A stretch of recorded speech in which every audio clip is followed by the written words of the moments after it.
Luka Nation community. So we're going to bring you a slightly different show here today. As you guys know, we added Sam Conrad, Luka Nation Conrad, to the mix a little while ago. And him and I have been riffing, what are some cool ideas, that we could talk about, that we love talking about, that would add value to our community. Well, Sam and I are huge NBA fans. Like we sometimes we have our content meetings and then we hang out for an hour later just talking, what if this guy goes to this team? What if these trades happen? And it got us thinking, let's create a show called Scouts, an in-depth look into the NBA 1 week at a time. One show a week, we go in depth, we talk about, different players, different teams, what's going to happen. And here we are winding down the 2021 season, 20 games left, and then we got playoffs coming up. So we wanted to bring you a show, and we hope you like it, okay? So let us know. Give us honest feedback. This isn't going to be touching on cards too much, although I know we're going to get into it and investing in modern players. This is going to be NBA talk, and we hope you like it, but give us feedback. It's an iterative process, and it's going to be a little bit more, not scripted, but a little bit more directed, if I could use that word. So today we're going to be talking about 4 things, okay? We're going to be talking a little bit about the ESPN top 25 under 25. So I don't know if you guys saw this. We put out, ESPN put out an article, 25 players under 25, and then they ranked them. Then we're going to talk about 2 teams. We're going to do 2 teams a week. And this week, it's really funny. These teams matched up yesterday in a thriller. It was the Nuggets and the Celtics. We picked those teams because the Nuggets kind of had overperformed this season. The Celtics underperformed this season. And we wanted to discuss. Next, we're going to be talking about Zach Lavine, Devin Booker. Who would you build your franchise around? And we're going to wrap it with the Eastern Conference. Conrad didn't see that coming. And we're going to wrap it with the Eastern Conference. It's wide open. So, Conrad, with that, I want to welcome you to the show. This is going to be super fun because I'm not going to lie to you guys. I think I know a lot about NBA. I would say that there's not a single person out there that has an in-depth understanding of how the NBA works, especially from a GM perspective, like my man Sam here. So welcome, brother. It's going to be fun to do this with you. Thank you. I appreciate that. I mean, even I always have things to learn about the NBA, right? My NBA knowledge is only so limited because, I really only got into it within the past year, right? So there's still plenty for me to learn. But thank you for the compliment. I really appreciate it. You said we're going to start off with a little bit about the top 25 under 25, and I know that I think we're dedicating a whole episode to that, actually, just for you guys a little bit later. But let's just say that the people have spoken, and a lot of people were upset with their rankings, and I think that we're going to be doing it ourselves, Andrew. And I know that people probably aren't going to like ours either, but I'm definitely excited to share them. Are we going to give them a little bit of a preview of the top 25 under 25 lists of ours? What's the plan with this, I guess, is what I'm going to ask. I'm not a big planner, but go tell me what your list was. There are a few things that really stuck out to me that kind of just pissed me off, like LaMelo Ball being ranked over Jason Tatum.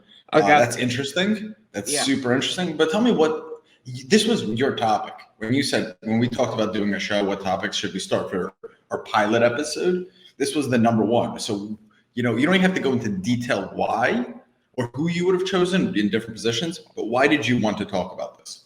Okay. Well, I wanted to talk about this because I think that there were some people that deserved to be on the list that didn't get credit. I also didn't think that really their way of saying it. They said they're top 25 under 25 based on potential. They didn't really clarify what that means based on potential. I wrote it down here. I have 3 different ways that you could, I guess, what's the proper word? Define it. Identify potential. Either A, you rank them off of how well they're playing now. Either B, you rank them off of how high their ceilings are. Neither one of those are really good measurements unless you want to strictly rank them based on how they're playing now.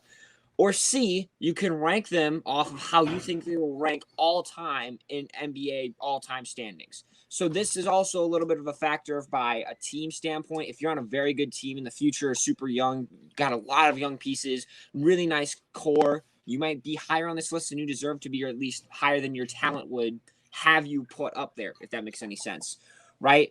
Certain things like that I have factored into it, and so I think that's a choice that needs to be made or something that needs to be clarified beforehand. It's interesting you said that. The reverse is also true of that. Like Darren Fox, they put Darren Fox at number 6, right? Yep. There's this assumption that because Darren Fox is on a bad team, but he plays well, that if eventually that team becomes good, he's going to be just an insane talent. Do you buy Yeah. into that? I think he is a very talented player. The thing is, I have no clue, but I also don't ever expect the Sacramento Kings to be good because they have a terrible front office. They have one of the worst front offices in the league, honestly. Them, the Timberwolves, and I guess the Pistons, but the Pistons are kind of turning things around. Those are three of the worst front offices in the entire league. So I don't ever expect the Sacramento Kings to be good, at least anytime soon. I'd be kind of shocked. If he was on a good team, I think he'd be a nice second option. I don't know if he could be a number one option ever on a championship team. Second or third is more realistic in my opinion. But he'd definitely be like your go-to playmaker. He'd be the guy that you want to run your offense through. But he's going to struggle to stretch the floor a bit. He'll do a great job attacking the basket. Driving kicks or dump offs in the lane. Those are going to be, his go-to moves. So you definitely want to have some stretch bigs or some good post bigs as well. Just to give him some secondary options if he gets stopped in the paint. Right. You know who he reminds me of? He reminds me of Lou Williams. Really? I see Darren Fox's career potential as a really, really good six-man. Like, if he wants to truly win, he will never win as a point guard. But if he wants to go to, a Clippers, a Lakers, and lead the sixth man charge, I think he could have a phenomenal career. But it takes a lot of self-awareness and a lot of sacrifice to go do that. Because I don't know if you guys remember Lou Will. Lou Will was a bucket. Lou Will was so good and he could start anywhere, but he chose to take on that six-man role because he wanted to play for teams that are in contenders. I do think that there's a possibility that like at the end of his career he fizzles out and that's the role that he plays, right? Like as he's 32 to 36, right? And he's slowly starting to end his career. He's like, all right, I'm going to take a step back. I'll be the sixth man. Obviously I'm not the same way I used to be, but he's not completely like Lou Will because he's ridiculously fast, which is always going to be his biggest advantage. And then he's also a better playmaker than I think Lou Will ever has been. And that's kind of going to be a bit of an advantage for him as a point guard, even if he's not whatever. Maybe his stats are a bit inflated if he's on a bad team right now, but he's still a good enough point guard to be starting for you because he's also a good playmaker and he is ridiculously fast. So he's still going to be able to get you probably 18 points a night, even on the best of teams. Personally, Conrad, so because we're going to be doing this weekly, it's good for our audience to get to know us. I want to know where does your passion for basketball come from? And because I asked that, maybe taking it in a few different directions here, you kind of strike me as a young GM, right? The way you view the game are very few people that I've spoken with view the game like that. A lot of people are like, oh, look at that dunk, or look at how far he shot that three-pointer, and they're like, look at Zion's box score. But you look at things a lot differently. You look at things from trades and free agency and how you create a full team. Where does your passion for the NBA come from? Because I think when our audience hears this, they're going to be like, this is a show I'm going to tune into week after week after week because no one does it like these guys.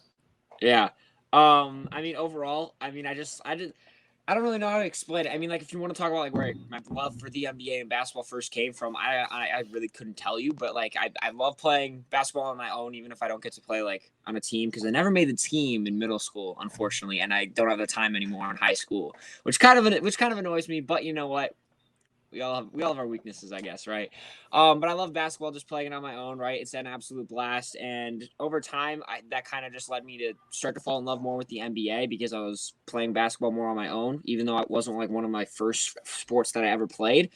And then I kind of started to get. I got my first version of NBA 2K, 2K20 or 2K, was it 2K19? I'm not completely sure. A while back, and I didn't like doing, like the play now modes. I didn't like, my career. I didn't like any of that stuff. My favorite thing to do was rebuilding teams. I love, and I still. You just went GM mode. GM mode right away. Yes, every time. Did you pick 10 Miles Turners on one team? Can you do that? Can you clone Miles Turner and just do 10 of them? Favorite player, like on my own team, Miles Turner. Unfortunately, no, but he was a player that I actually did trade for often because he can pretty much fit on any NBA team if you really want him to. But I loved it, going from zero to, going from nothing to something, especially if it was like an expansion team, that was a blast, or, just taking a team that's really bad in the NBA, helping them get to a championship or two. That was like my favorite thing ever. And it still is. I got rid of my PS4, so I don't have 2K anymore, but at some point I will get it back or get a PS5 and I will be able to rebuild teams once again. When the show goes to the moon, we'll buy a PS4. We'll live stream and we'll be playing against each other. Yeah. I mean, you'll probably kick my butt because obviously it's been a little while, but I'll still have a blast. That's what really matters is that we have fun, right, Andrew? No winning needs to happen. So let's talk about this. So yesterday the Nuggets matched up with the Celtics. Nuggets were crushing them, and this was two teams we picked for a reason, right? Like we're gonna be doing different team kind of in-depth look weekly, and these two teams were just thought of them randomly when we were preparing this episode. And it's funny that they matched up yesterday in a game where the Nuggets were basically dominating the game for 3 quarters. And then they put up 8 points in the fourth. And what was that, 31-3 run? Boston 31-3. Unbelievable. Let's put that aside, right? Michael Porter Jr. was, I think, third on your top 25 under 25 list. He's right? in my top 5, to say the least. He's in your top 5. Is he higher than Jason Tatum? Yes. So from your perspective, do you want to start with the Nuggets or the Celtics? I want to know why you think that the Celtics have completely underachieved this season. Sure. So do you want to start with the Celtics? Because we can certainly do that. Either one works. Good news, bad news. Good news, bad news. So I'm not sure what that really is, honestly, because the Celtics did better last night, but the Nuggets have been doing very well this season. I'll leave it to you, my guy. All right. I'm going to start. I'll start with the Celtics. Why not? Because they've had some issues throughout the season, and some of them aren't exactly their fault, but some of them are at the same time. But it's at least still something that's worth talking about. So I mean, first of all, their biggest issue is like injuries, right? They had Jason Tatum, I think, out for 2 weeks with the virus. They've had Marcus Smart, I think, missed a ton of time. I want to say a couple of months almost. With injury, right? And I want to say Jaylen Brown's been in and out. So they've obviously been missing some pieces, which is not exactly helping one of their weakest factors, which is their bench. They have and always have had a terrible, terrible bench. They have zero depth, and that's one of their biggest issues right now, is their lack of depth. One of their other biggest issues, in my opinion, is playmaking. They don't exactly have anyone that's a playmaker. They have Kemba Walker, they have Jaylen Brown, and they have Jason Tatum, who are all score-first guys. None of them are good playmakers, guys that can run your offense. And in fact, no one can. It's either Kemba Walker or Marcus Smart that is like their best playmaker, you could say. And you don't want either one of those guys running your offense. They just can't do it. Their system, in a sense, is basically Jason Tatum, Jaylen Brown, or Kemba Walker gets the ball in isolation, tries to create anything.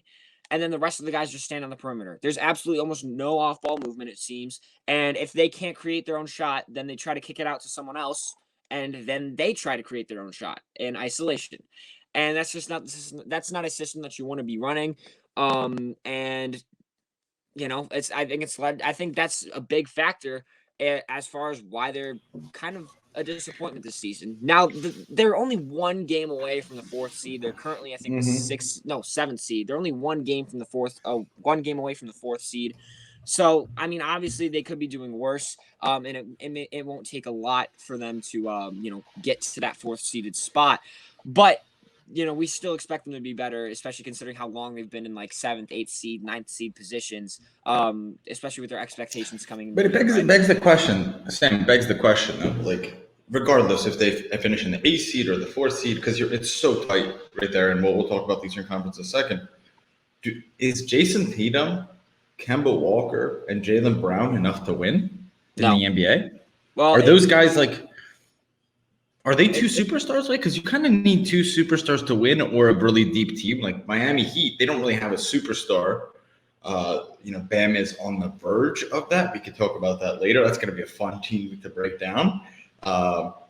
You either need a deep team, like 10, 12 players on the rotation, or you need two superstars, right? Like LeBron and AD, Murray and Jokic. I wouldn't even put Murray into that category, but is Brown and Tatum enough? We could put Kemba. If you put the right pieces around them, I 100% think that they do. I don't think that they complement each other all that well because they're actually both pretty similar players that are excellent mid-range scorers, create well in isolation, play some good defense, grab their own rebounds, and can get the fast break started. But they're, they don't complement each other the best, but they're both good enough that if you put the right pieces around them, then you should be able to have a championship caliber team. But at the moment, the Celtics don't have the right team around them whatsoever. There's a lot of things that need to be improved, and they have definitely done a bad job of really putting the right team around them the past 3 years. In all honesty, it's been absolutely horrible. Danny Ainge has been a really passive GM, in my opinion. Just hasn't done enough. You thought Miles Turner could have gone to the Celtics for a minute. When I heard that there was potential for a Miles Turner Gordon Hayward trade, I was like, do that 100%. Like I even as a Pacers fan, I'm like, they have to be doing this. How stupid could they be to not take this trade? Because Miles Turner fits on a really NBA team, but he is exactly what the Celtics need. A big man that can stretch the floor, hit the 3-point shot well. He's one of the best, honestly, 3-point shooting big men out there. There's like Karl Anthony Towns, Nikola Jokic, and then the third guy that comes to mind is Miles Turner. But then he's also one of the best rim protectors in the league. And this was before he was averaging 3.5 blocks a game. Remember that. Because he wasn't leading the league in blocks before like he is now. And even then I was saying you have to be trading for Miles Turner. We all know how good of a rim protector he is, which the Boston Celtics could use, but they didn't do it because at the time they had Daniel Tice starting, they have Robert Williams coming off the bench. But he's starting now, and honestly, I do like Robert Williams there. We haven't really seen him with enough starting minutes yet to know just how good he can be there. He's a young guy. He is. He's going to take some time to develop. I say for now he's good enough. You might as well keep him there. But getting Miles Turner would have definitely helped them immensely. And I'm sure they would have still gotten a trade exception out of it. They got a $28.5 million trade exception out of the Gordon Hayward trade when they got rid of him and sent him to Charlotte in a sign and trade. But I'm sure that if they got rid of him, brought in Miles Turner, I think they would have probably gotten another $10 million player exception, maybe a little bit more, maybe a little bit less. I'm not completely sure how the math works out. But they still would have had that trade exception, and they kind of wasted their trade exception on Evan Fournier recently, and that was a really stupid move by them. So, I mean, we could talk about I always love when media is such a funny thing, like big media. Like, whenever you sign a guy I don't even know if they traded for Evan Fournier, but Evan Fournier is a nobody, honestly. He's all right, but he's nothing spectacular. Yeah, he's just – but do you remember this team? And we'll go to the Nuggets in a second. This team had Jason Tatum, Jaylen Brown, Marcus Smart, Kyrie Irving, and Gordon Hayward. If they could have made that team work – Al Horford. And Al Horford, right. That's crazy. It's a game. And how they fall into Jaylen Brown grace. and Jason Tatum weren't the same players that they are today, right? Like Jaylen Brown, especially. Right. Brown was a super raw player coming into here. Like he could barely handle the ball whatsoever, and now he's able to take guys in isolation. But, I mean, obviously they weren't the same team that they are now. Like the players weren't exactly the same guys. But if they were able to keep that core together, they might have had a real good shot. Unfortunately, Gordon Hayward got injured, a massive, terrible injury in the first game against the Cleveland Cavaliers. That kind of sent them back a little bit more than you would have liked him to.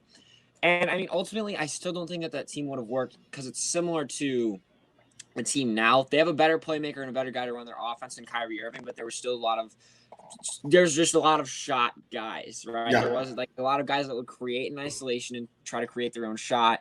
And it's just too easy to read. It's too easy to guard. If you just have everyone playing isolation ball, you could put a couple of guys in the post, or at least closer to the paint. Have some solid perimeter defenders, and make sure you just got them protected on the perimeter.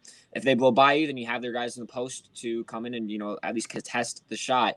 But it's just not the best offensive system to run. So to an average fan, I think that, if we're actually pivoting and talking about the Nuggets, Michael Porter Jr. is this interesting player. And I want to know if you've seen this with him too, because there's part of me that season, he reminds me a lot of Jason Tatum, right? He could ISO you up. He could get you off the dribble. He could go left, right. He could pull up. But what Michael Porter Jr. does that I think a lot of other guys, especially on the Celtics, don't do, is he's a catch and shoot guy too. And I think if you have both qualities, right, if you could beat someone off the dribble, but you also play the catch and shoot role, that makes the offense so much easier to run, right? Yep. And you see there's two guys in the entire NBA, and they're both on the Nuggets, that have been shooting, I think, over 50% from three since the All-Star break, and it's Jokic. No, it's not 60, but it might be 50. I wanted to say 60, but that to me is so crazy. It might be 60% from the field. Let me look it up, and you can keep going. But so, and it's Jokic and MPJ. I want to talk about how Michael Porter Jr. Came into the league where like this guy's gonna be a scorer, and he's really found his role and identity in that Nuggets offense. And I think he's the piece that's made the Nuggets offense really get to the next level and go on these runs that they've seen.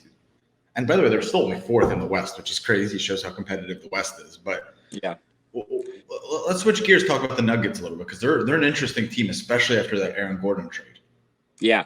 I do agree. Michael Porter Jr. is like taking on a good role in Denver. I do think he's more of a player than that, but at least for right now, the way he's playing, excellent. It's exactly what they need.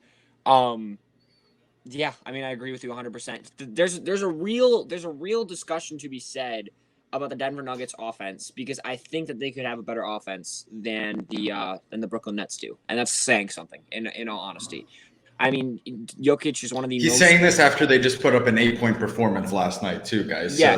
So if you're gonna send us some mean DMs, wait till the season's over because one game isn't everything.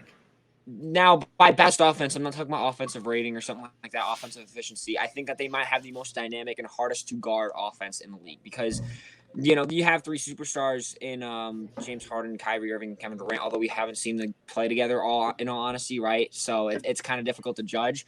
But, I mean, Right. look at this team. You have one of the best, I mean, like top 10, top 11, as far as depth goes, top 10 and 11 players on any team in the entire NBA. But this is their team. You have Nikola Jokic, who's one of, if not the best passer in the league right now. He can pass pretty much out of anywhere, whether he's in the post, throwing it around behind his back, on the perimeter if he wants to, dump offs, kickouts, pick and roll. He's a dynamic passer in any situation. He's a point guard. He's a point guard. He's a point center, if that's what you want to call him. It's unbelievable. And he's always a pass first guy, which is a positive and a negative in and of itself. But ultimately, he's one of the best playmakers in the entire league, and that's somebody that you want on your team. Jamal Murray, excellent secondary ball handling option. A nice second option as far as scoring goes. A bit inconsistent at times. He can go from 50 points one night to 11 points the next, and that's not exactly someone you want as a second option, but he gets the job done. He's at least good enough, I guess, right? Michael Porter Jr. also pretty much, honestly, at this point is scoring enough to be their quote-unquote second option, although he's not getting enough touches as far as creating his own shot goes. Working a lot off ball, an excellent corner three-point shooter this year, and honestly a three-point shooter in general. One of just the most efficient players in the entire league right now, like you just mentioned. Creates from all three levels, and like I said, has been working a lot more off ball than I think a lot of people expected, which has been a dynamic part of their offense, and that's always something you want because the less guys that you have touching the ball, the easier it's going to be for your offense because the more it's easier to score off of catch and shoot situations, so their offense is going to be more dynamic. Aaron Gordon's talent is literally telling the team and the media that these are some of the easiest buckets that he's ever been getting. He's able to slash, cut to the basket pretty much at any given moment. He's helping getting their fast break started because obviously, he's a very athletic player. He takes off down the court. They throw him an outlet pass, goes ahead and finishes with a highlight, sort of dunk, right? Something like that. It's just really easy for him to score, and he also brings a lot of good perimeter defense. And I mean, I know that doesn't have to do with their offense, but that's something that we do have to discuss at least a little bit later. Offense in basketball leads to defense more than people realize. Basketball is the only sport. I mean, you could throw hockey into this where you have equal opportunity to defend and attack. Every other sport that they have your defenders, your attackers. Big thing I've learned. I grew up playing soccer, but picked up basketball later in life. Like your defense oftentimes leads to offense in basketball. I mean, you only have 5 players on the court, right? And it's the same thing with hockey. You got 5 guys in the rink. So you don't exactly have like certain guys that have to stay back on defense. No, I mean, if you get an opportunity to take off on a fast break, at least 4 guys are probably going to be going down there, and 1 guy may be lagging behind because he's tired. And that's it. Like everyone is at least going to cross the half court line because they know that they have to get back on offense. It's a totally different game. I 100% agree with you. Just look at the rest of their team. They have Will Barton, Facundo Campazzo. I hope I'm saying his name right. I never know if I am. They got JaVale McGee, Paul Millsap, JaMychal Green. A lot of good defensive players, at least off their bench. They have Bol, who I personally love, but he's just not getting enough opportunities, I guess is the best way to put it, right? And I know that there's a couple of guys I'm actually forgetting. Monte Morris, PJ Dozier, Monte Morris. Dozier, right? a lot of excellent pieces off of their bench as well that, play good defense, that can stretch the floor. A lot of role players that you want on your team. And I honestly, personally, I do want to talk about this guy just a little bit. Facundo Campazzo is the perfect point guard to come off of your bench. Excellent job running the offense and creating for other teammates. Not exactly a score first guy, just like Jokic. So he's going to be doing a very good job of running your offense, and I really like to see that. I think he's 28 or 29, came over from Real Madrid. From those of you that don't know, he was seen as the best player since Luka, once Luka left. Obviously. So he's 20. He's 28, 29 years. He's 28, 29 years old. He's a rookie in the NBA. Just came from Madrid, Real Madrid. Yeah. Yeah. Ah, good. I was going to ask you where he's coming from. That's really cool. Yeah. And he does that. He's an excellent backup point guard, not quite the superstar that Luka Doncic is, but he's an excellent option off of your bench. And I think that the Denver Nuggets kind of got a steal as far as bringing him in. So I like seeing him on that team. But there's really a debate to be had there as far as who has the better offense or more dangerous offense between the Nuggets and the Nets, right? Maybe we don't see it right now, but in the coming weeks and maybe in the playoffs, there's going to be a serious debate about that, right? Now, their biggest concern, and this is something we could relate back to their game, defense. They have some good defenders off of their bench, but they are a pretty poor defensive team, and that could have really been said at least last night. When they blew a massive lead and the Boston Celtics went on a 31-3 run. And some of that, of course, has to do with offense. And, that's not going to happen a lot, but that it still does bring up some major concerns, at least as far as how good their defense is. Because if you can't hold the lead, your offense has to be on point every single day. And if Jamal Murray is inconsistent or someone has an off night, it's just a really tough situation for the Nuggets to be in. So, What are you thinking? Is their defense going to be a downfall for them? What are we thinking as far as that team goes? I'm curious how that team matches up against the Utah Jazz and the Phoenix Suns. These three teams, they remind me of each other so much. And how they're structured, how disciplined they are. They play both sides of the ball. I was going to ask you why you think their defense is poor, because they do have all the tools to have a good defensive team. Have you watched Michael Porter Jr. on defense? Is he as bad as the internet makes it out to be? He was a piss poor defender when he was in college and high school and coming into the NBA. This season, he has stepped it up a lot. He is very similar to Kevin Durant, and those are the comparisons that people draw. But especially this year, on defense, very similar to Kevin Durant, where he's not an amazing defender, but when he puts the effort in, he is absolutely elite. And he's putting the effort in pretty much all the time, at least at this point. I think he's really trying to improve on that side of the ball. His IQ and his awareness have always been his biggest downfall, but he's a long athletic guy, so as long as he's working hard, you're pretty much going to get a good an average or above average defensive effort from him, which is something that you could definitely use on a team that's pretty poor defensively. But his IQ and his awareness have definitely come up from the levels that they were at last season. He's a better help defender than I guess he was last year, which is kind of his biggest improvement, although it still has a lot of room to grow. Something I think a lot about, especially with the offensive guys, Michael Porter Jr. has always been a scorer. Yeah. The thing about a scorer is you're always thinking about scoring, right? And in basketball, what's interesting about the sport is, like we said, you have to play offense and you have to play defense equally. If you're still thinking about how you're going to score on the next offensive play, that's when you get beat on that back cut. That's when you get beat on that alley-oop behind you. That's where you don't fight through a pick and roll because you're not. And that kind of stuff is important. That comes with maturity. Jimmy Butler, for example. Jimmy Butler was a defense-first guy who learned how to play offense. So he was always on it. He's the only way I could impact the game is on defense early in my career. It's really, really hard to find two-way players. That's why I respect Klay Thompson so much.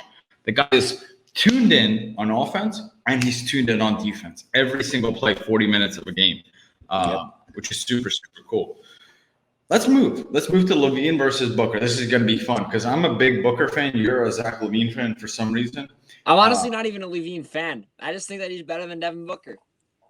So you made a post on your Instagram, right? You said, who would you rather have, Zach Levine or Devin Booker? Were you surprised by any of the responses? Not really. Because it's just more or less a debate. Who's better right now, Zach Levine or Devin Booker? Now, if you want to start a franchise. Let's define better. Can we define better too? Yeah, sure. I guess it's just who's. It's really tough to say, right? Because they're both in two very different situations. But given their current situations, who is not exceeding expectations the best, but who is playing better individually, I guess, given their situations, right? Because you could say that, oh, Devin Booker's winning more games, but he has a way better supporting cast. And in the past, he has had very poor supporting casts and played just as good, I guess you could say, as Levine, if not worse, right? And I mean, given there's a little bit of an age difference there.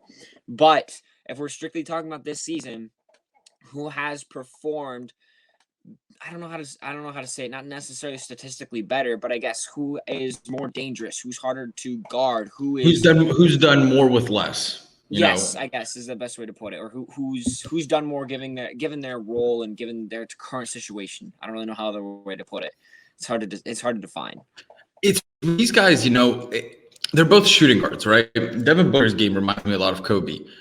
Kobe could never be a main ball handler. That wasn't his game. It wasn't his game. He couldn't be a main ball handler, nor did he want that. And same with Zach Levine. The thing that really helped Booker, I mean, it's no secret now. I mean, but Chris Paul, man. Chris Paul knows how to – he's top 3 who's ever run an offense. And if you look back, I mean, Cage, I was talking to him about this yesterday. I was like, anywhere Chris Paul goes, he wins games. And he said, yep, only in the regular season, though. So there is some truth to that Chris Paul hasn't really won anything in the playoffs. We could talk about if the Suns are a true contender. That'll be a fun conversation. Mm-hmm. I think Zach needs, Kobe White to come in and not chuck up threes, but to really run that offense. Yeah, but because let's talk. But that's what a shooting guard needs, because that creates space for him, right? Yeah. I would say, though, if you were to ask me, I think Zach Levine is more athletic. I think Devin Booker is more efficient as a scorer. I don't think he's more efficient, but I think that here's my thoughts. I think that Devin Booker's more versatile because he's an excellent mid-range scorer. Good job as far as a finisher goes, and he can also shoot pretty well from 3. But Zach Levine, honestly, he's been more efficient throughout his career and this season. I mean, he's always been, most of the time he's been 30% above from 3. This season, I mean, he's shooting, I think, like 42% or 41%, which is absolutely ridiculous. He's been dangerous in shoot situations off the dribble. And as far as finishing goes, freakishly athletic. I mean, he's a very polished finisher, finishes well with either hand, dunks, layups, reverse layups, takes contact relatively well. So he's overall a fantastic finisher.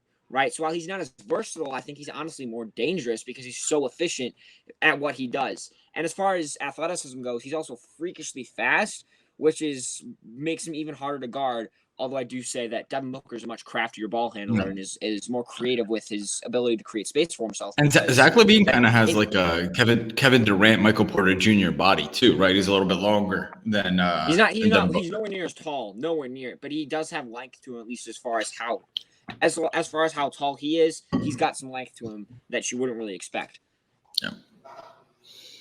I love it. Luka Nation community, let us know, who would you rather start a franchise around? You get to pick one shooting guard, Devin Booker, Zach Levine. Let us know in the comments below when we clip this video. Who would you rather have? Well, I mean, here's the thing. If I were to start a franchise like today, I'd choose Devin Booker because he's younger. I wouldn't be choosing Zach Levine because this is pretty much Zach Levine's ceiling. This guy's backpedaling on his argument. This guy's just backpedaling faster than I. No. However, if I were to say who's the better, like if I were to say if I was in a win now situation, who would I rather want? I'd probably take Zach Levine this season. But if I was a team, so you're on the Sixers. You're on the Sixers. You need another scorer on that team, right? Danny Green, Brick McGee over there. Or Steph Curry, or Seth Curry. No, I wish we had Steph. So Sixers, right? You need one more piece. You add Zach Levine or Devin Booker to that team? Zach Levine, all day. I think he also, honestly, I think that Devin Booker the Lakers. I think Devin Booker. The Lakers. You add one guy. Zach Levine. Devin Booker's. Wow. Zach Levine. He's able to space the floor very well. He works very well off ball. And I think that he's a better player this year. So I'm taking Zach Levine in any win-now situation where you could add a third star. Or not necessarily second option. I don't know for sure how good. That's a tough one to say. But I'm taking Zach Levine in this season. He's taking Zach Levine. Stick with it. All right, Luka Nation, we're going to bring you an episode like this every single week. This is going to be so much fun. For all of our NBA fans, which I know there's a ton of you guys out there, I think you're going to really enjoy this. Remember, this is our first episode. If you guys go back to listen to the first episode Cage and I did, it's only a ways up from here. So let us know. What do you want to hear? More topics, more ideas. We're just two guys that love basketball, love NBA, love sports cards, love talking about players that are under the radar and kind of playing the GM role. So I think this is going to be a really, really, really popular show. Let us know what you want to hear more about, and we'll be back with you next week. I hate to interrupt you, but did you want to cover a little bit about the Eastern Conference this year? Or do you want to I did, but I'm going to leave it till the next week because I want to keep these shows 30 minutes or less. Easy enough. But because Conrad is that kind of guy, he always takes initiative. He's going to answer all his DMs. Man, you guys reach out to this kid. He's an incredible talent. If you find out what he does in a day, I mean, this kid, we're recording this 8:15 a.m. He's got show choir later. Then he's got a date with 3 different lady friends. Then he's got a soccer game. Then he's got basketball. This guy's full schedule built. I sleeps like 2 hours a night. It's incredible. Talk to me about the Eastern Conference a little bit, because if you look here, so the 4th to basically 9th seed are separated by 2 games. Yeah, it's ridiculous. I mean, overall, like I think that there's going to be a lot of movement because Victor Oladipo and Gordon Hayward are out potentially for the rest of the season. Both of them are. And I think that both that means that the Heat and the Hornets could drop down, which means that I think my Pacers could move up a bit in the standings, and I think that the Celtics could also move up a bit in the standings as well. I think that the Knicks have one of the toughest remaining schedules, honestly, so I don't really see them moving up much at all. I think that they're going to be like a 7th or 8th seed. They're a 7th seed. Are they going to make the playoffs, though? Well, here's the thing. There's still a play-in tournament. 10 to 9 seeds still have a chance to make the playoffs with the play-in tournament. Oh, they're doing the bubble thing. They're doing the same thing as the bubble last year. I don't know if they're implementing this in the playoffs going forward. I think they are. But there's like a play-in tournament between the 10 and 9 and then the 7 and 8 seeds, or 7 to 10 and then 8 and 9 seeds. So there's a chance that in a 3-game series, I think it's 3 or 5-game series, that the Bulls make the playoffs this year because they're the 10th seed and somehow manage to beat the 7th seeded whoever, right? But I do think that the Pacers are going to jump up, probably honestly as a 6th seed, maybe as a 7th seed, but I think that they could make it as a 6th seed. They have a relatively easy remaining schedule. I think Harrison LeVert is finally comfortable with the offense, although he still is a little bit underperforming. But I think that they're kind of finally getting back to, hey, we know what we're running here. They have enough depth to also get the job done. And they also have a relatively easy remaining schedule. And I think that's going to help them pull off, going from 9th seed to the 6th seed, especially because they're only separated by like a game and a half as far as how. And they have the talent. That's another team that's been just mauled by injuries. They haven't had any chance to get consistency. TJ Warren was out, then they brought LeVert over, but then he had the surgery.